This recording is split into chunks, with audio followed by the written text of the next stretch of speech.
Welcome back. Riot police clashed with protesters on the streets of Rome rallying against the government's new COVID-19 green passes.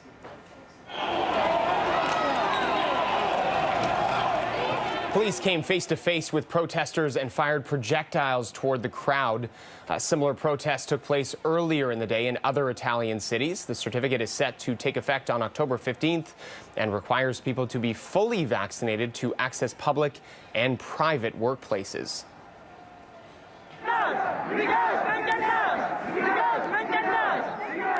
Thousands demonstrated in Tunisia today against the country's government.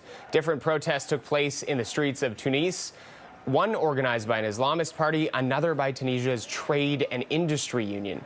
They rallied against President Kais Saied's seizure of power in July when he dismissed the former prime minister and suspended parliament.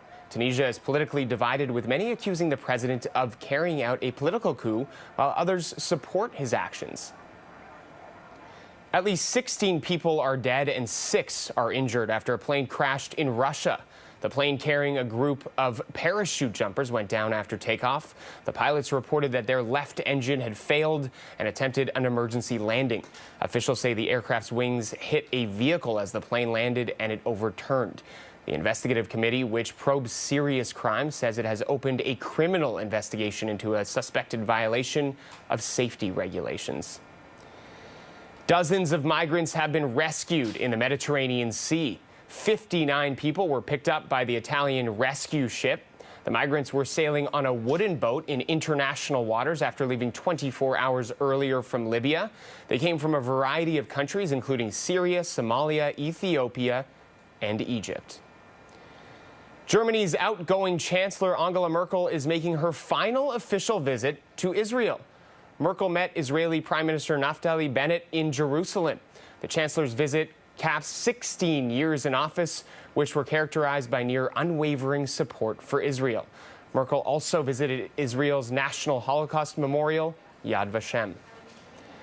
Merkel also met with Bennett's cabinet today. Her talks with Israeli leaders are focusing on Iran's nuclear program. As the Israeli prime minister welcomed Merkel to a meeting of his cabinet, Bennett said that the world could not stand neutral toward Iran. Merkel later called the coming weeks decisive for the future of the nuclear deal with Iran. And Iraqi voters headed to the polls today. They're voting for a new parliament that many are hoping will deliver much-needed reforms in the country after decades of conflict and mismanagement. More than 250,000 security personnel were deployed across Iraq in preparation for the election, which was moved up by 6 months. More than 3,400 candidates are vying for 329 seats in the 6th election held in Iraq since the fall of dictator Saddam Hussein in 2003. A nationwide blackout continues to grip Lebanon. 2 main power plants ran out of fuel in the country hit hard by an economic crisis. Neighborhood generators are in high demand. The economic crisis has been described as the worst in the last century by the World Bank. Czech President Miloš Zeman was rushed to hospital today, one day after parliamentary elections. His doctor is expected to provide an update on his condition later today. The 77-year-old has diabetes and uses a wheelchair as he has trouble walking.